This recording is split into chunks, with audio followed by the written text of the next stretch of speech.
You are now listening to Out of the Blank.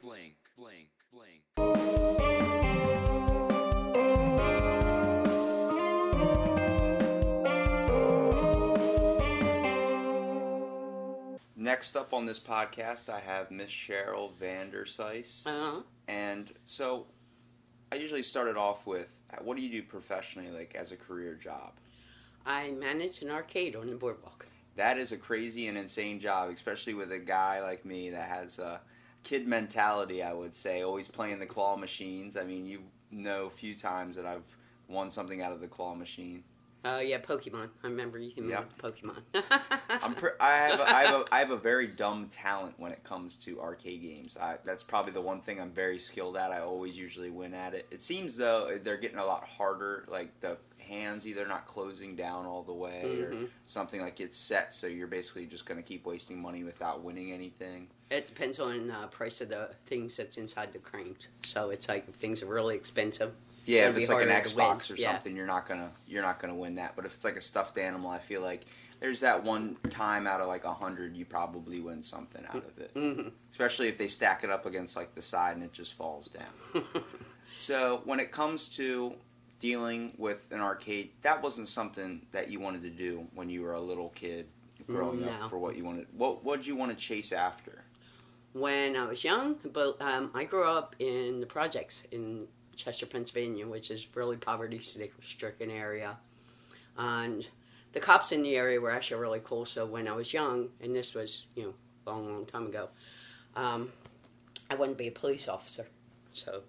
And is that just because you saw cops as like a image or like kind of like a force? It was because the ones in our neighborhood were like in our neighborhood. So it's like, they talked to you, they knew who your boyfriend was, they knew who crushed you, And I don't know. It's just that they were a force that seemed to equalize things in our neighborhood. So it's like they were like a positive influence. Yeah, they were positive. They were more influence. communal with the community when it came to right. certain things. That's always good, especially in, like in an area. A lot of people just look at cops with like a kind of like a bad image just because of what the news kind of plays out. Mm-hmm. I don't believe that's true. I believe it's meant for certain people. Like there's certain people that definitely should be cops, and there's definitely certain people that shouldn't be cops. Right. I believe definitely there should be like a mental evaluation on, like at least every couple of years to make sure. Because I mean, the PTSD that goes behind that is a little bit. Right. That's a whole nother rabbit hole to go down. But. So, do you enjoy working at the arcade, like just everyday type thing? Being around children seems like you're a very caring mother. So, when it comes to that aspect of it, I feel like you have a kind of like a bond with children. Yeah, I do. It's like, one, it's not corporate. Like I work for a guy that's his father opened up the arcade in 1969, so I don't have a lot of corporate rules to follow. It's like I wear my hippie clothes to work, and he's fine with that. I love interacting with families. It's a lot of fun. Same people come back year after year. I've been there 14 years, so I enjoy. It's exciting. There's always something going on. It's like I never get bored. I get bored easily, so I'm not somebody that would sit at a desk. So. You get a variety of people, too, because it's right on the boardwalk, and Ocean City being a very popular town, especially during the summertime, that's like when business is booming down there, you get all these kids coming in, different types of people coming in. Mm-hmm. Sometimes you get the older adults that are playing the games, too. Oh, yeah, we get a lot of them now because of some of the games that are in there.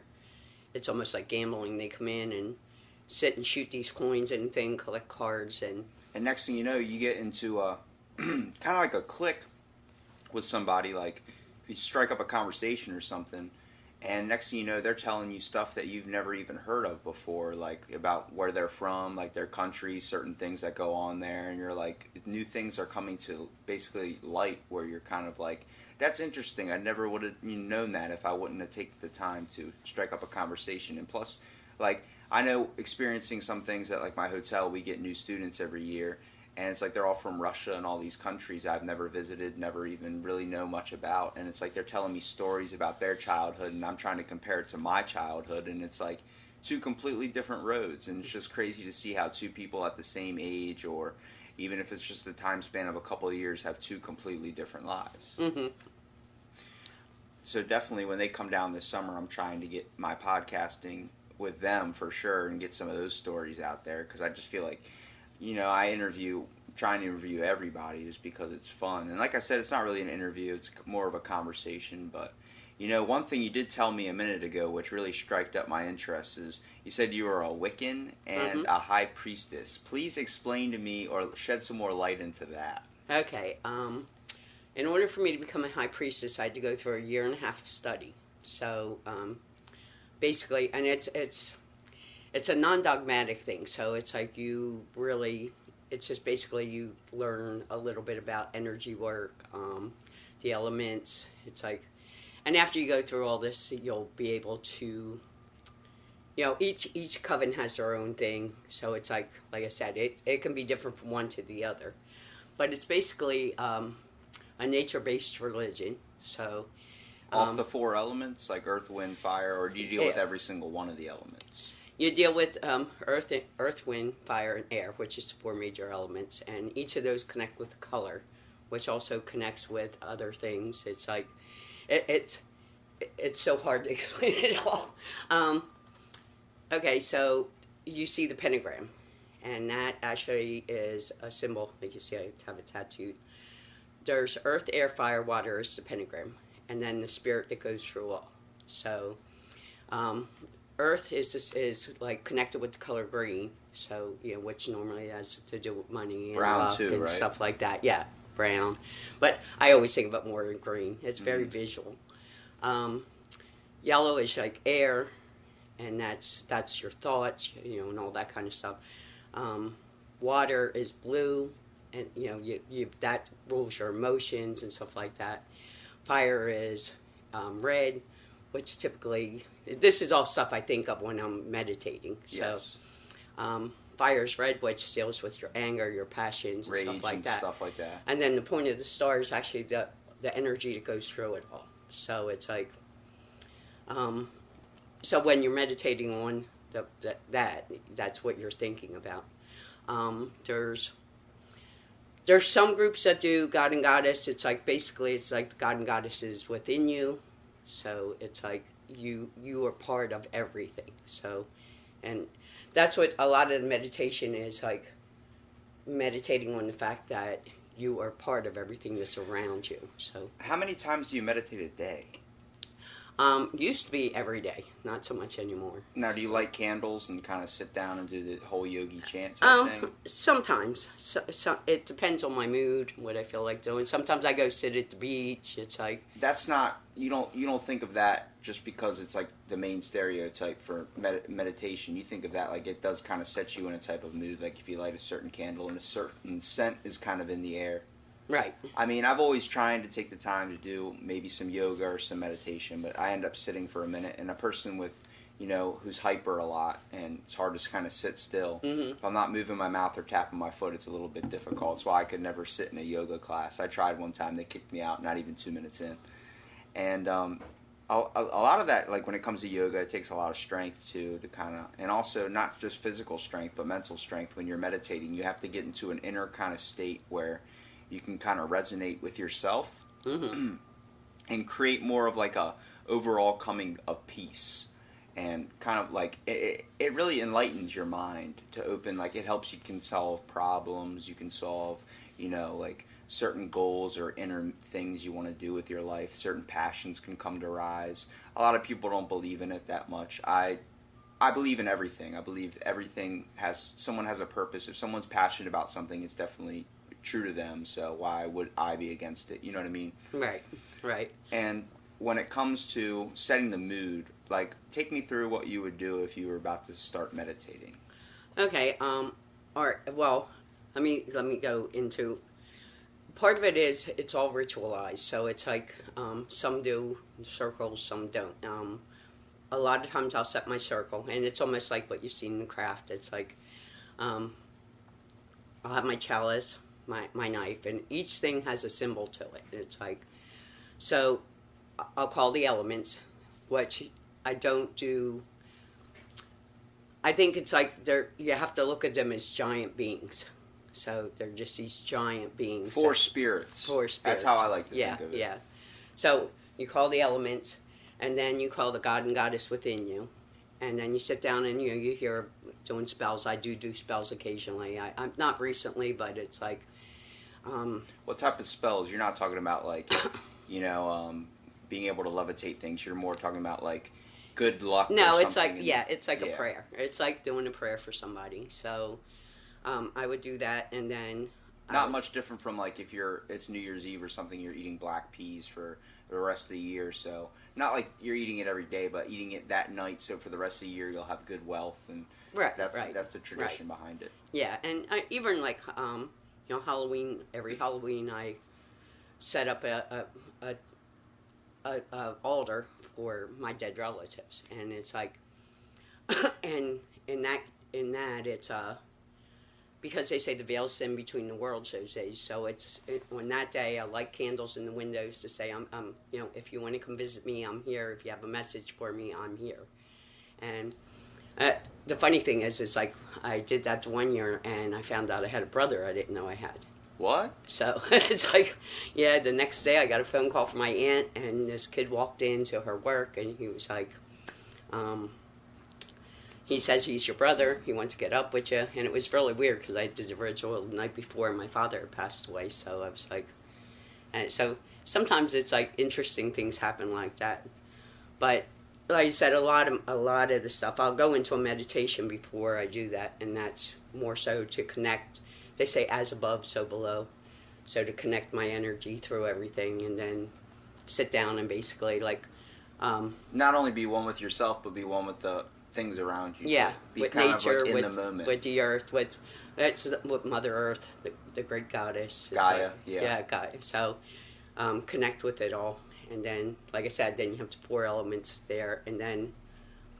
So it's so hard to explain. I mean, you're talking to a guy that in school would always read the weird myth, like religious type books, like the little cartoon ones that were like cartoons, like stories basically on how things came to be, whether it was Gaia and all this like gods and other things, not really following a Christian religion, but not really following a religion in general, just like Hinduism, all this different types of stuff from all these different cultures, just because they were easy points to read in school. But I started picking up like all these stories, like the Mayans and all this type of stuff, and I don't really follow any of them, but when it comes to looking at, I always find them fascinating. Like, if you set up an altar, someone down the road's going to think you're in some type of cult or something, right? Which is not what it is. But at the same time, you're worshiping your dead relatives and everything on this night of October, and that we all know as Halloween, like trick-or-treating and stuff. But why is that looked at as a cult following, and then you look at someone that's celebrating the Day of the Dead in another religion and another culture, and that's just their heritage? Yeah. It's really weird how society looks at things in that aspect. I mean, I do think there are some flaws with different religions, but the way you seem to be explaining it's not really a religious type thing. It's more like an inner tranquil type reaching of enlightenment, which right. I mean, Gandhi and all of them were on the pursuit of too, and they believed like not eating or not drinking or not, like Jewish people stayed away from a certain type of food because they believed that it was impure or something to eat, like pork and all that on a certain night, right. And now it's like just something they do, like it's just something like, oh, that's always how it's been, so that's how it's going to be. Right. Which I think is fascinating about religion. Not that I follow a certain one, but when it comes down to it, it's just the crazy traditions and stylings that people basically dedicate their lives to is a little bit. I mean, I see the passion in it, and I admire that very, very, very highly. Now, when you're talking about the earth, wind, fire, and water, I always think of this show. They had a show called Avatar. It was like a little cartoon show where the guy.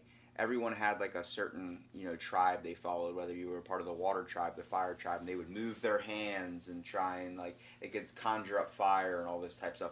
That always fascinated me. I always find myself standing in the living room, like in my PJs, trying to like, cast a fire spell, or I was part of the Fire Nation or the Water Nation. And they believe this one person that could control all the elements, earth, wind, fire, and water, that he could unite all the tribes together in peace and harmony, and create peace throughout the land. I think that's a fascinating tale too. When it comes to like how fascinated people can get with the Bible, just the belief of God and everything like that. I believe in, like, that'd be pretty cool to believe in some type of religion, like where monks sit on top. That's always one place I wanted to visit too, besides ancient Greece, because I'm obsessed with Greek mythology, is the Buddhist temples and everything up there. I'd love to just go up there, even though I probably won't do it until they build an escalator, just because of the laziness factor of climbing all those steps. But well, that and it's like the oxygen, I think, when you're... And then the one up in the Himalayas, is that the one you're talking about? I know there was there's probably thousands of temples out there. Well, I know the one really famous one is way up in the Himalayas, and it's like I know people when they're going there have problems with oxygen, and those monks actually have trained their bodies to, like, you know, breathe where they can breathe in that thin of air. They also don't talk for an extremely long time, like years and years and years, if they make a vow of silence, and that's not something I can do. Yeah. I can shave my head and wear a robe easy, you know, no underwear sounds nice, but at the same time, when it comes to talking, I don't think I can ever block that out. Right, right. But, like, you see the movies, the kung fu movies, the guys with the staffs fighting, and then they control, like, they can jump off walls and, like, Jet Li or Bruce Lee type style fighting. It's like that always inspired me, and it's the main reason why when I look at monks I think of these super ninja fighters, even though they're just people of peace. Right, right. So when you get into your, you know, coming one with the four elements kind of type deal, and then with your two inner gods as well, do you find that after you meditate with something like that, you find yourself to be a little bit more enlightened and some problems might be solved, or you're just really ready to take on the day? Yeah, I think it's, like I said, it makes me feel a little more confident about taking things on. Sometimes I have to say there's been some strange things that have happened, but it's like, you know, Chris always laughs about it. There was one time a girl kept pestering me she had a crush on a guy named Chris. Now, doing love spells for people is like, basically, you try not to do that because you're going against people's will. So it's like, you know, but she kept pestering me, and I was like, half-heartedly sat down and was like, you know, okay, have Chris come over to see if he likes her. And that's how I wound up doing this spell. Well, I wound up with 13 Chris's at my house, including my husband that night. And it was like, and one guy named Shaggy. It's like, it was just the most bizarre thing. It's like, not the famous rapper Shaggy, but some other guy named Shaggy. So what type of, give me a list of, like, spells, like what they range from. Are they bad, good, or are they all just kind of like... No, well, I mean, I'm sure some people do practice that, but the whole thing is like, they say, ye harm not, none, do what ye will.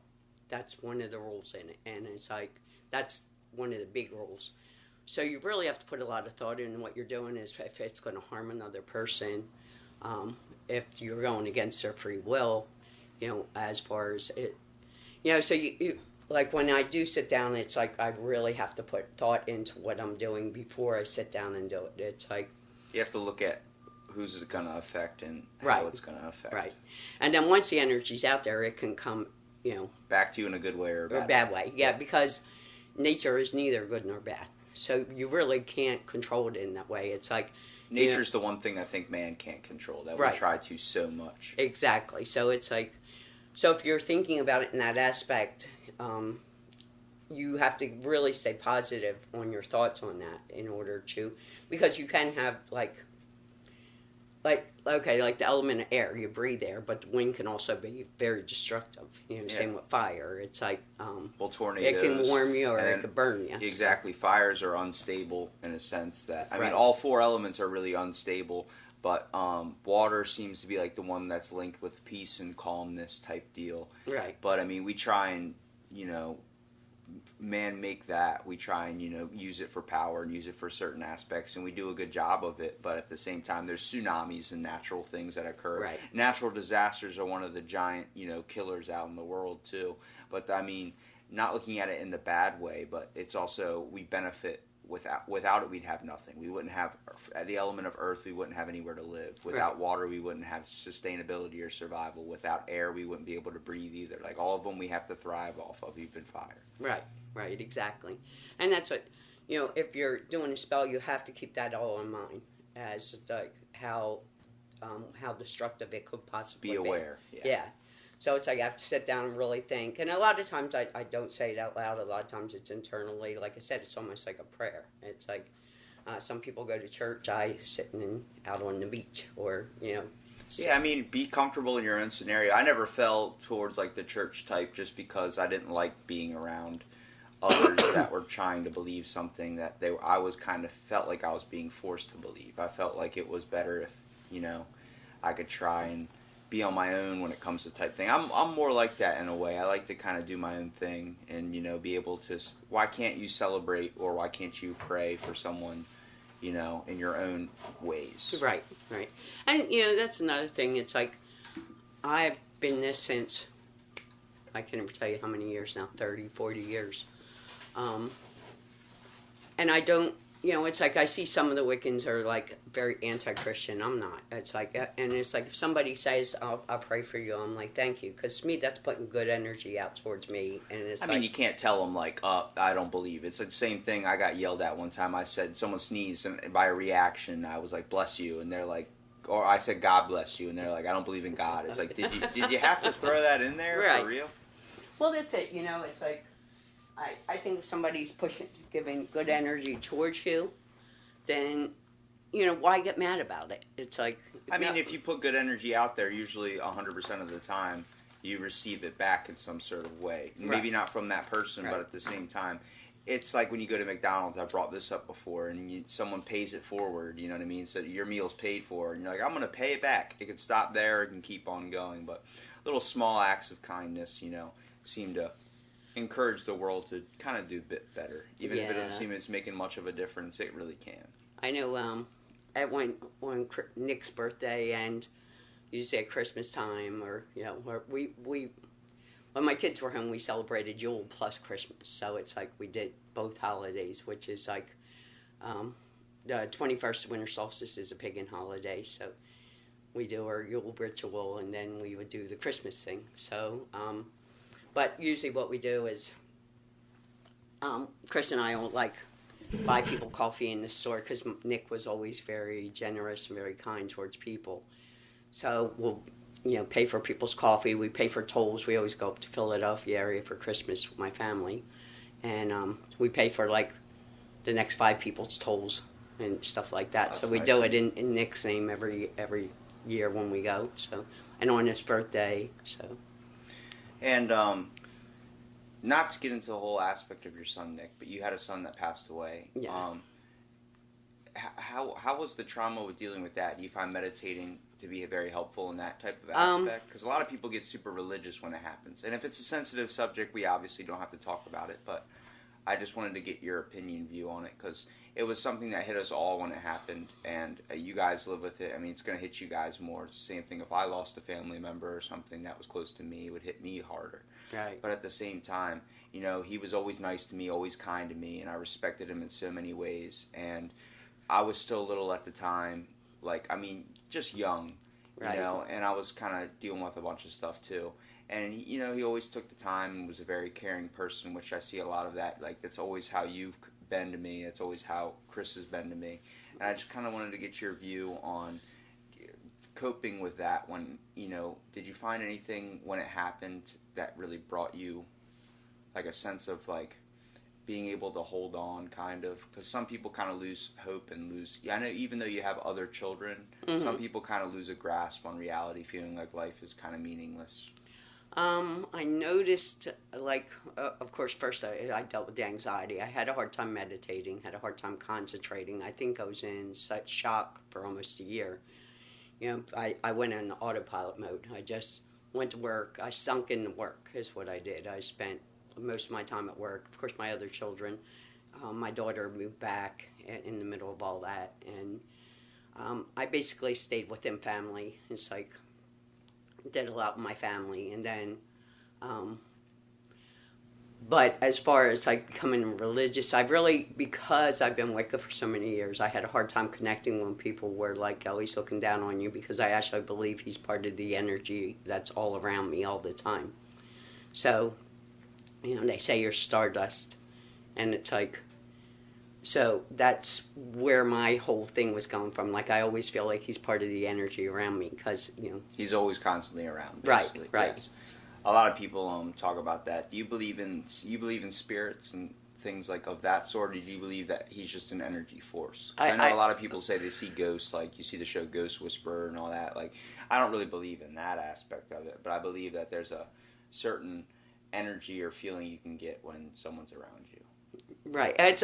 I believe it's an energy field. I don't per se believe in ghosts. Yeah. It's like one of the reasons I jokingly say all the time is because, this land was owned by Native Americans before we came here. But yeah, there's always Europeans running around scaring people. It's like, you don't hear stories of native ghosts running around. So it's like, so I really have a feel like it might be something scientific, like timelines or something like that causes that to happen. That, or I'm like, maybe the natives knew where to go when they died, and we're still running around on the earth. So yeah, you got to think everyone believes. I mean, there's always a belief that when you die, you go somewhere where you can have anything you've ever wanted, and no problems, and you're with your family all the time. But where does anybody really know? No. It's a mystery fact. When my kids were young, when they would ask, I used to say, I don't know. That's always the best answer. It's probably a little bit better than, like the whole white lie, like with Santa Claus a little bit. I know I was upset when I found out Santa Claus wasn't real, and my parents were just throwing stuff under the tree. But it's a good lie and a bad lie. I definitely like to think that there's something out there, but I'm just not 100% down with the belief in it, I guess you should say. I don't strict my life towards it. I believe I'm in the here and the now. I'm trying to do as much as I possibly can, as much, just kind of create as much memories as possible. Leave this earth or this being as somebody that actually did something, either to somebody that was good or had a good life, I guess you could say. Right, makes a difference. Yeah. Yeah. Now, is there any insane stories you can tell me about being a witch or a Wiccan? Well, the one, like I said, with the 13 Chris's that showed up at my house, that's one of them. I was sitting down on the beach one time, 4 o'clock in the morning, and I had my wand and just a couple little tools sitting out there. And it was funny because it was 4 in the morning. I was just sitting there drawing a circle and stuff, and a bunch of guys walked up all rowdy, and I think they were, coming over to try to hang out with me, but once they saw me, it scared the daylights out of them. Yeah, someone throwing a wand around would be a little bit scary to me too. So that was funny. As far as doing the rituals, it's I used to run a group, so there was always a lot of craziness with that because you get big groups of people together and everybody has, like I said, it's non-dogmatic, so it's everybody has different ideas and there's no set thing to how it's actually done. So sometimes some of the poetries would be kind of crazy and funny and, it's and interesting, and it's more of a celebration of life every time, so it's it's really a fun way to kind of walk around the world too when you believe in something like that. It makes it a little bit fun, adding a certain spice to a certain food or something. It changes it up. It's definitely better than just thinking you live, you make money, you die, you pay bills, that real aspect of it. If you add I'm not saying a fantasy aspect to it, but right. a passionate type topic, you know what I mean? I always like to believe in Harry Potter is real with the dragons. I've always wanted a pet dragon. I was always fascinated with that as a little kid. If I could flick my wand and do a certain spell that could light a fire, or even move my hands and conjure up an element, I was always, every time I play a video game, I'm always a wizard or something like that. Now, I wouldn't go as far as dressing up in robes and running around unless it was monk robes, because that's culturally accepted. Someone looks at that, and then if you're wearing a wizard hat, a little bit different, you know what I mean? Right. And that type of stuff kind of fascinates me. I try and be a creative person, and my imagination kind of runs a little wild, which brings me back to my kid mentality. I feel like if I was going to do spells or anything, I'd just be doing spells to make as much as possible at the casino, or trying to win as many stuffed animals out of those claw machines as possible. Yeah, and that's it. It's magical thinking. Yeah. And it's so you try to look at the world in a more spiritual way, and it's and I'm sure Christians and every other religion has the same thing, where it's magical thinking, and you it's like when people pray, they believe God is answering their prayers. So it's almost the same thing. Yeah, it's a lot of people look at it and they think that's just you're being a fairy tale or something. I'm like, isn't believing in a God to some people also a fairy tale? So it's like, it's all really depend on how you view the subject. If you're passionate about it, you definitely shouldn't let anybody talk you down from it, and even take anybody's really criticism on the subject but your own. If it's something that brings you joy, might as well go chase after it. Well, I've had people like, are you a Satanist? And I'm like, no, I actually don't believe Satan exists.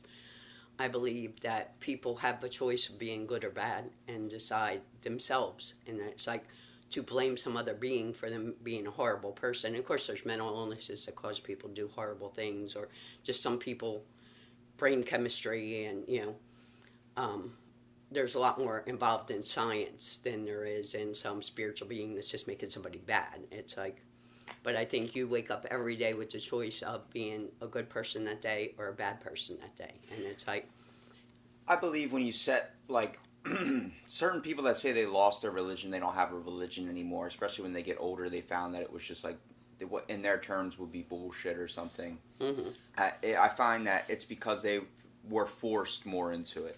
I believe if you let someone choose themselves, they'll find it to be more accepting of it when they get older. And sometimes people re-find a certain religion. But, if you're into Judaism, there's a bunch of people, and even in Christianity, that feel like they've been forced into a certain church-type setting. Their parents making them go every single day, that when they get older, they're just they outbreak from it. They kind of cry out in a little bit of their own way, saying, I'm not doing this anymore. I don't believe in this. And they lose their religion because of that. right. I believe if we let people do what they want to do when it comes to in beliefs, not really when it comes to doing crimes or anything, but when it comes into beliefs, if they believe that they want to do this, they want to follow that, then let them do that. As long as it really doesn't affect or hurt anybody, then what's the point of stopping that? You know exactly. what I mean? Well, that's, growing up as a kid, my grandmother was very religious. My mother wasn't. I think what connected me with the nature-based religion is when I was a child, I'd go to church. My one grandmother was Roman Catholic. She was from, Italian. My other grandmother was German, so she was Lutheran. And so I'd go to both churches with them. But when I was a child, like I said, I grew up in the projects. And it was a pretty rough place to live. It's like, every day it was, you're always in survival mode growing up in something like that. And across behind the school, there was like bushes, and there was honeysuckles and blackberries back there. And I used to go back and like there was bushes that grew into almost a little cave for me. So I used to go back there and sit and read books. And I connected, and just to smell the blackberries and the honeysuckles, and it was a safe place for me. It was so safe that I would fall asleep there. One time my mother had the police looking for me and everything else because I didn't come home after dark. And it's like, but, it was just so comforting to me. And when I found out there was actually a religion based around this kind of feeling that I had when I was out in nature, I was like, okay, let me check into this. And that's where I started. And it's like, but when I'd go into church, I also understood, the spirituality of being in church. I understood the singing, the setting, feeling. Yes, I understood all the spirituality of church, and I understood the concept of God and stuff like that. And like I said, I grew up in different churches, and my mother never pushed any of it. She was just kind of like. But you found that your own path was better when you were kind of handling it in ways that you found familiar and kind of close to you, like being around nature. Right. For me, that's the same thing. I always camped all the time. I always found that I was more connected to nature than I would be in a church setting. Mm-hmm. Like I can find more. It's the same thing when someone has a certain moment out in the water where, like it's nice and calming and they just have a sudden realization in the world, rather than somebody sitting in a church setting and having the same realization. It's different for every people, different strokes for different folks. Right, exactly.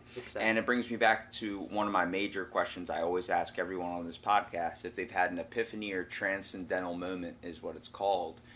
And it's a moment where everything becomes clear, a moment that you've had in your life. You can have it many times, many realizations. You probably get it all the time from meditating. This moment where overall peace and oneness with the world. But is there any certain moments that have sparked in your mind that you believe that stand out? Like, you think about it sometimes, like when it gets hard in life sometimes, if you're having a rough week or something, you like to think back at that moment. A certain memory usually links it.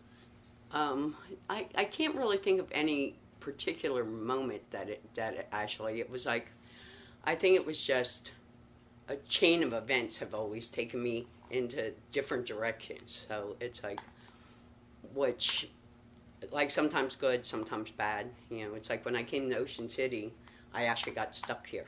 It's like I had a very bad situation happen, and I came down here to visit a friend, and the police towed my car, and I got stuck in Ocean City.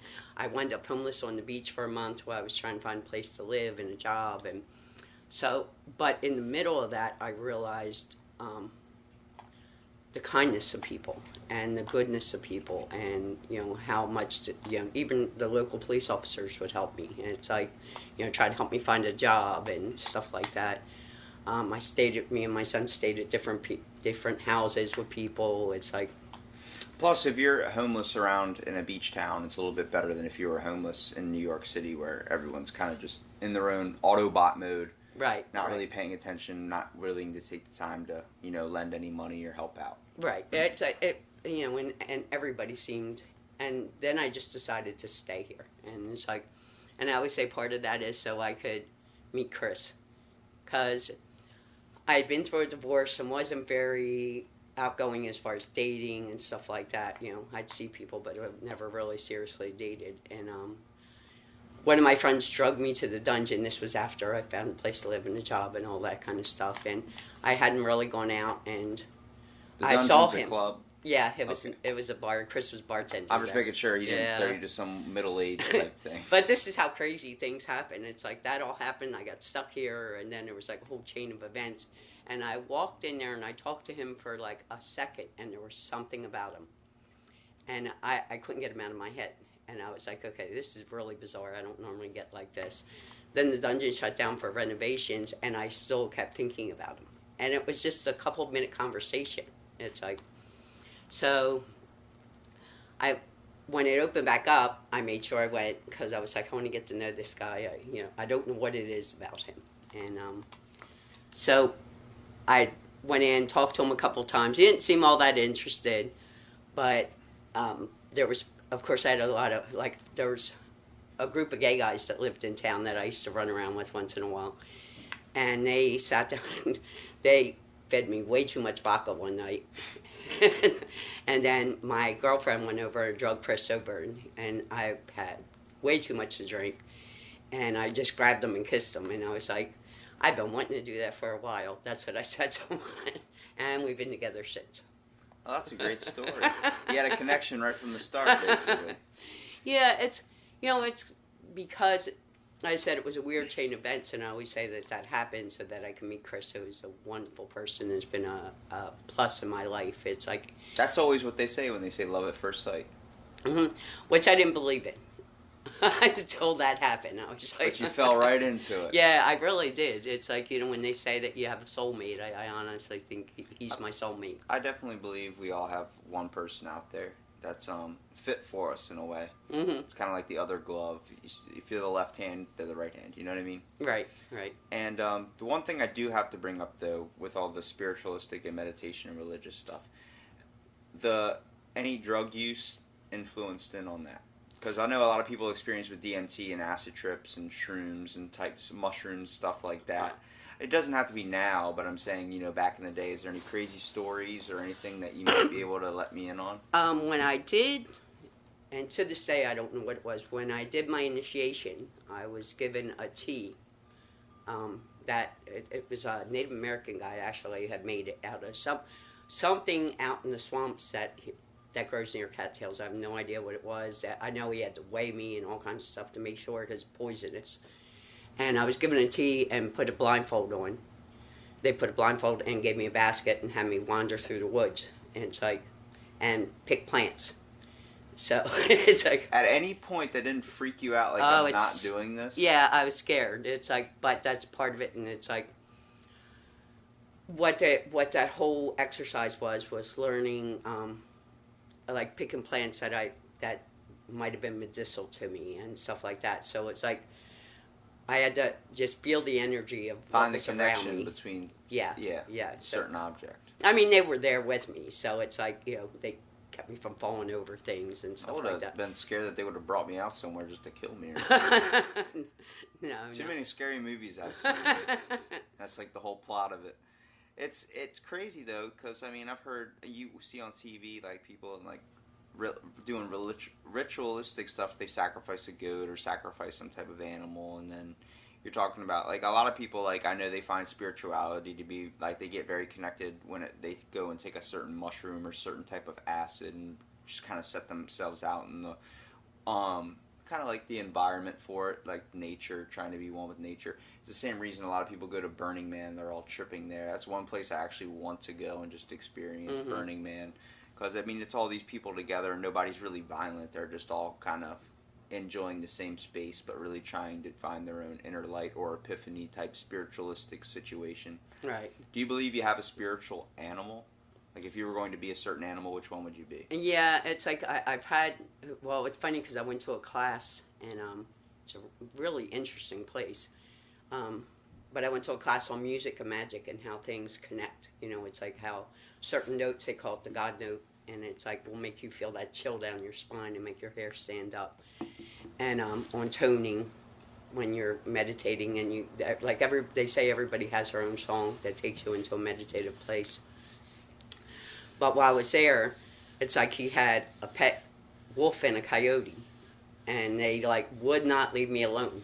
And it's like they sat right next to me, and it's just like, and they smelled bad. And I just remember thinking, I wish these dogs would leave me alone. They smell bad.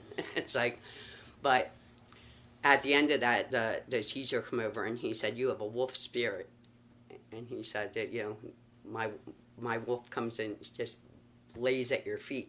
And it's like, so I do connect more with the wolf spirit because it's a pack mentality and it's all about family and stuff like that. So my family is like very. It's got two sides to it too. It's a hunter. Right. It can be aggressive at times, but it's more when it's around its family, it's protective, it's caring. Right. Yeah, I can be quite vicious when it comes to protecting my family. Exactly. So. I believe if I was going to have a spirit animal, it would probably be a sloth. Because I'm so energetic and so hyper, and a sloth is like the complete opposite. Mm-hmm. But I feel like the inner side of me really wants to find the slow down type deal. Like right. I do try and find like all day throughout my entire life, I'm kind of feeling like I'm a little bit too energetic. I've always felt this way as a child. It's a lot of people with ADHD talk about it. Like, you really can't explain it unless someone else has ADHD or something like that, because they won't understand the full grasp of how much energy somebody can actually have. I can talk a mile a minute if you let me. And also, just sitting here talking to you, I'm thinking about a million other things at once. And it's not that I'm not focused in on you. It's just my right. brain cannot focus, which always made it very difficult in a school setting. I remember how many times I've gotten up to sharpen a pencil just to get up out of my seat and, make an excuse. And it was just so people didn't look at me as, some type of weirdo that was always just like never wanted to pay attention, didn't like school. Not that I didn't enjoy it, it was just the fact that I felt like I was being locked down in a certain scenario. Now the sloth, first of all, they're awesome, they're cool. Mm-hmm. And just the fact that secretly inside of me, I would like to find a way to slow down a little bit and kind of take the time to enjoy life. Sometimes I try to. I find it best when I go outside and take a nice deep breath, a nice inhale, exhale, a couple of times, long pauses and stuff, and just kind of be in the moment, feel the realization of like this table that's marble, feel it, and kind of feel that my feet are touching concrete or my feet are touching carpet, my feet are touching sand, get the full grasp of it. It's a lot of times you see older people, like elderly folks that might not have much time left trying to enjoy every little bit of life, like sip a water slowly, sip a drink slowly, eat something slowly. They're taking not that they can't process it fast, but they're taking the time to enjoy every aspect of it. Because you don't understand all the sensations you're missing that everyone's really missing throughout everyday life. And it's hard to find that when we got our own goals that we're trying to all go after. If you have a certain task you have to complete, if you have a certain thing you have to do at a certain time, you're in a rush and you're missing all these sudden key factors. But if you have nothing to do on like a nice cold winter day like today where it snowed, take the time to enjoy that brisk air and, feel it hit your lungs. Notice that your lungs are filling with a certain type of cold frost chill and aspect that makes it like, oh, when you breathe, that sudden feeling. Or just even sitting in bed and laying down, just taking the time to shut off in complete silence and just look out the window and see the cracks on the windshield or cracks of the window of the frost and everything like that. Right. Sometimes, and you were saying about sloth, that might be a good meditation for you to like meditate on the slow movements of it, and like and they're adorable too. Just and meditate on that animal and how, and eventually you will start catching yourself slowing down a little bit. My bank account actually was getting saved up to buy one, because you can have them down here, but then I found out all the carrying that you have to put in towards one. And I was like, all right, yeah, it's a little bit too far. I barely like taking a shower as it is, and those things you need to bathe them constantly because they grow moss on them. Mm-hmm. But also just a nature scenario, I like to resonate with that. I find more I'm attracted to the four elements than I am when it comes to a god or a certain deity. But also I like to believe in like Poseidon, Zeus, and all these Greek mythology type stuff. I always find that fascinating how one person... It's more about controlling the elements in my mind. I always found like if I could control an element, it would be so awesome. Like being able to, move water. I always remember jumping in the water in like pools and stuff and swishing around my hands, creating waves with my hands and doing stuff like that. Like funny stuff like that. I was not really a big fan of fire, just because I seen it as more destructive, which is usually on TV or something like that is what it get played into, someone using it for destructive purposes. And then earth being kind of like a strength, more of like an armor type, like if someone's going to be using an earth bender or something like that, they're going to use it as like rock armor or something, or like something that could smash something. And then water being more of like a healing process and calmness type energy. And then air being more of like a smart, brainy, intelligent type thing, like flying machines and all that. It's how my mind kind of links it. And I find that all to be super, super fascinating. It's definitely something I can dig into when it comes into rabbit holes. And a lot of people are going to be listening to this like, what are these people talking about? Did they smoke some type of marijuana before they went on there? No, it's nothing like that. It's just some people have crazy thoughts and some people have thoughts that interest them. I wouldn't say crazy, because I don't believe it to be crazy. I believe it's something cool to think about. It's like when you think about the space and time, like that's all stuff we barely understand. What makes us think that we all understand the whole aspects of what goes on in this world, what forces are at play that we don't even know about. Exactly. And yet it can actually take you into a wormhole. When I started studying Wicca, of course, it incorporates a lot of science, and and they call it the religion of the artist, because it's like, the elements are also connected with musical instruments, and there's song and dance, and it's like a lot of your rituals are written a poetic way, so it's like in almost rhyming. It's like you don't have to do it, but a lot of people do a rhyming situation with it. So it's very imaginative, and it's open to whatever your mind has set for you that day. It's like, so I mean, when I first started learning it, one of the things that I loved about it was that it was, and as you're saying, I'm a hyperactive person, so getting me to sit still is like really hard. That's one of the things I love about my job, is that I'm always running.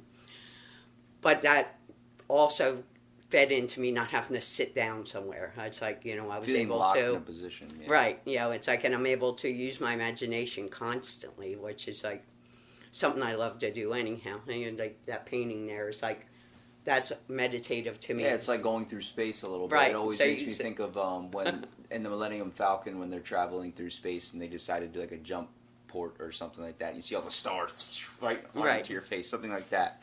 That's very cool. I like that painting a lot. It's crazy to think, really, like when I went to college, I always got really bad anxiety in school, just normal school in general. And then once I got to college, I didn't feel locked in a position. I found if I wanted to walk out, I could walk out at any time. Mm-hmm. I had my car keys in my pocket, knowing that they were always there. Is like the same thing. I didn't feel locked in a certain position.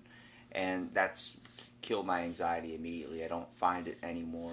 And it's not like I'm going to get up and leave and be rude. It's just I don't like feeling trapped anywhere. It's the same. I always like to know my exits. Like if there's a window, if there's a door. It's not that I'm claustrophobic, but the fact like I've been stuck in an elevator for 6 hours before at work one time, so I'm not going to complain. But I'm not claustrophobic in any sense of the word. I just feel like, I don't know, knowing that I'm an adult and I can make my own choices on what I want to do is just a giant freeing thing, and I believe everybody should understand that and not feel like they're locked down into one spot. And it's weird to think that someone that believes in something like you, like Wiccan type earth energy elements, wouldn't really be weird if you were Native American or some type of other cultural thing that is really linked to that. Like the Native Americans believed in bear spirits, and like smoking a certain thing can bring out these trips and epiphanies and realization with the one kind spirits and like spirit of the wolf and all this type of stuff. Like, what's different if a white person believes that? Well, I'm actually part Irish. That's my maiden name was Carrie, and the ancient Irish. That's where my line of study started at. Of like course, Celtic type? Yeah, Yes. Celtic back in. So it's like, they have the shell and the gigs over top of the churches where they were trying to get the pagans into the churches and, back in. So I think some of that, and then I was doing some family history, and I'm like one of the our family name is one of the 5 original tribes in Ireland, and I think sometimes that might be where that comes from. I don't know. It's like, it just seems like that's where I'm supposed to be. Like, when I got involved in that, I was like, okay, I found home spiritually. It's like, and even, like I said, it's helped me in a lot of my problems in life, too. So it's like, but, a Christian would say the same thing. I think it's any spirituality, actually. People find that it comforts them in a lot of ways. And obviously everybody has their own outlet when it comes towards it. If you're more of the Christianity type of going to church being your everyday thing, or you're more of the type that wants to pray at home, right? Then that's whatever really suits you. I like to believe in the whole aspect of, the bear spirit and all that. That'd be awesome. Also the factor I wish I could conceptualize seeing it in a way too, where like you see in TV shows or movies that play it out in a certain way where like a bear spirit wanders up to the person and sits behind them, and that's that person's spirit animal. I'd love if I had a sloth sitting beside me 24/7, especially not having to spend like $6,000 on one, but at the same time knowing that animal's linked to you is it's a cool thing to think of. I believe that it's a passionate thing that makes the world a little bit better, like finding $20 in your jeans when you're washing them and you totally forget that they were in there. Like, oh, this is a nice little surprise for the day. It's just something that turns the world into a little bit of a fantasy scenario, kind of, where it makes you kind of push forward sometimes. Well, you were talking about the sloth. It's like, I know when I have tough situations, managing an arcade, I deal with all kinds of people, and people get real aggressive sometimes and want to fight me. It's like, a lot of times I channel that goddess inside me, my wolf next to me, when I have to deal with a situation where somebody's up in my face screaming. And so do you feel like you got a sense of more power when that spirit animal's kind of like when you imagine it beside you? Right. You're just looking at the person like, you don't even know right now I'm a wolf and you don't even know. Like that type deal? Yeah, well, that's how I would think of it. It's kind of channeling it as just like, because normally I try to be a docile person, but then there's aggressive, like it's pulling that side of me out, that more aggressive side that I have to be sometimes. It's like, you're constantly a 1 on the amplifier, and then but you have that 10 scale too. Right, exactly. It's like you don't want that person to turn that knob to 10. So I'll if that situation, and it's like becomes so commonplace for me anymore, it's like it's not even like a thought of like, okay, my wolf spirit needs to kick in now. It's like it's kind of there, and it I grab hold of it when I need it. So, and you got it on a leash. Yeah, you can choose to take it off the leash. It's next to me. So, yeah. And in that aspect, it helps me with a lot of the stuff of dealing with the public. And it's like, we had some guy breaking in the games, and this went on for months, and it was wreaking havoc. The parts he was breaking was $500 every time we had to replace them. Damn. we couldn't catch him, and this was going on, and he wasn't just hitting us; he was hitting a couple places in town. Was he just taking the money out, or taking Yeah, the toys and and stuff? he was popping the money boxes and taking them. So Oh, that's nuts. I was standing there, and all of a sudden, I see the whole photo booth shaking, and I look inside, and there's a girl sitting there. You know, I see feet, but I opened the curtain, and I pushed her out, and I stood in front of him. This is where, like, my wolf spirit, probably a dangerous thing, and I shouldn't have done it. I pushed her out on the floor, and I stood in front of the photo booth, and I blocked him in. I said, "You're not going anywhere." Well, of course, he came out, and he had a crowbar, and knocked me down. But I was so mad that I had a long skirt on that I grabbed my skirt, went running down the boardwalk after him. Damn. And then, you know, the girl that was standing with me, she went back and got my staff, and then the police came, and there was a whole big thing. But A lot of people look at you and they think, oh, she's a you know, chill person. She's more of a hippie type. She's not going to be aggressive. Nah, Miss Cheryl can handle herself. Let me tell you, I wouldn't mess with her. Anybody asked me, I said, no, just don't piss her off. but that's what I said. That's, you know, the animal spirit. That's the protective and that's the aggressive side of the wolf. I understand that 100%. Yeah, And yeah. I believe that is a perfect kind of similar animal to relate yourself to, because it definitely would be your spiritual animal. It's definitely in my mind would be the wolf for sure. Protective and also killer if it needs to be. Right. Yeah, so, well, yeah, I guess that is the way to put it. And you were saying about the sloth, it's like if you think of that animal as being next to you sometimes, and it's like when you're feeling hyperactive and you want to, like, and you're having a hard time. It'll help you calm down for sure. It'll help you calm If down. you start thinking of the motions of that animal, like how slow it moves its arms, how slow it kind of does everything in life a little bit, it'll definitely slow you down. Mm-hmm. It'll put you feel like you're in a little bit of a kind of moving through sand, I should say. Mm-hmm. And there's definitely certain aspects of if you can, anybody can really relate to a certain animal, whether it's a person that's always feels like their head's up in the clouds, or always thinking of something like that, or reading books and stuff like that constantly all the time. I would think of them as more of having a hawk spirit or something on that conceptualized way, just because you can look at a hawk as being majestic, or up in the clouds, basically. Right. Trying to see all it can possibly see, which is the same thing you can relate to seeing it in books. Mm-hmm.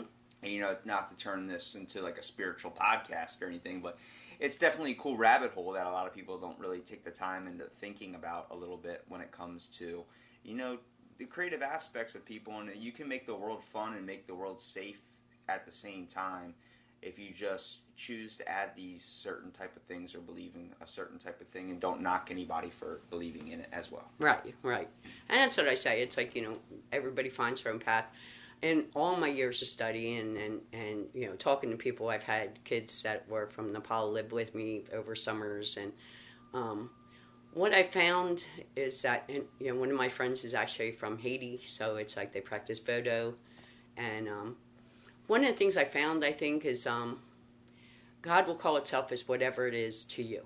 It's like, some people believe in ancestors, so that's their way of looking at ancestor Japanese worship. culture is very popular with that too. So that's basically what voodoo is too. It's the same type of thing. They believe in God, but they believe God's too busy to mess with us. We're no different than the ants. Yeah. So he's busy keeping the world spinning, and that's the basic belief on that. Well, that's what a lot of people believe when God doesn't answer a certain prayer or something, like that he's just looking at us like we're, a small little insignificant ant, and he's this big thing that's got other things to deal with. I mean, if there's honestly a giant mystical being in my mind out there, if there's a giant mystical man that has the power of the universe, created everything and all this stuff, like, why would he have time for me, or why would he have time to do any of this? And then some people believe he's got time for all of his children. It's like, that's how that person's train of thought thinks of it. And then another person can find solace in believing in a certain animal or certain type of ancestor that might be helping them in a way. Because you feel more, if you're believing in your ancestral spirits, like your past lives, or if you're believing in, just your family that has passed away and is not here anymore, like following you and dealing with you, it's more centered, narrow onto you. It's more believable than one person believing in you when he's got all these other people to watch after. Right. Well, it's like, voodoo, that's one of the things, and the Celtic stuff too. It's like that your ancestors actually will watch over you. It's like your grandma was like standing there going, "Hey, I'm paying attention to you." It's like, so There are definitely some points I don't want to watch someone watching me. yeah. But I mean, in voodoo, that's one of the things like you hear about the slaughtering of chickens or whatever. It's they don't just slaughter chickens to slaughter a chicken. They actually, it's because it's a poor community. One, they'll share it, and what they're doing is actually making like a plate for the grandmother. So it's like when you see candles burning next to a certain type of food that's left out on like an altar in front of a photo. They're leaving it for that certain member or family member. So it's it's like, it's not a fake make-believe thing. It's a respect thing. That's a lot with the Mexican culture, the Latino culture, and all that. They're dealing with their dead ancestors. That's why all of them have parades on Cinco de Mayo and Day of the Dead, where they believe that their ancestors come back in one night, and this is a night to celebrate and dress up like certain things that bring out certain characteristics of that culture and tradition. That's very true. It's like, and as I said, in my general thing, I think, that if there is a God, it's going to have you see it as you want to see it. It's like, I would think an all-powerful being would not stop itself from being, it's like it's just being narrowed down into this one thing. And I think, if you really do believe in an all-powerful being, then why would it not see itself in so many different aspects? It's like Why would you think of it in one way when it can be so many right. things? And I think that's where there's a lot of controversy, and people get like angry and want to fight. Well, my God's better than your God, or this. I think if it was more acceptable as like people being spiritual, the world would be a much better place when people would be killing each other over religion. So, but that's one of the things I found from my studies. Is just kind of like, okay, everybody has a spiritual being, somewhere along the way. Even an atheist, I think, can be spiritual in some ways. Whether they believe in themselves or whatever they believe in, there's still a spiritual sense to them, I think. So I believe everybody has an imagination. Whether we choose to block it off or open it up to it is completely up to us, obviously. But I don't think we should deny anybody from opening up their own personal brain power and mind to anything like that. And that's definitely, this gave me something definitely to think about in this podcast, a little bit more on that aspect of spiritualistic type ways and dealings with the world. But I appreciate you taking the time out of your day to really do this, even though there's not really much to do in this kind of crappy type weather. I appreciate the conversation. It was a wonderful learning experience, and thank you so much for everything. Well, you're welcome.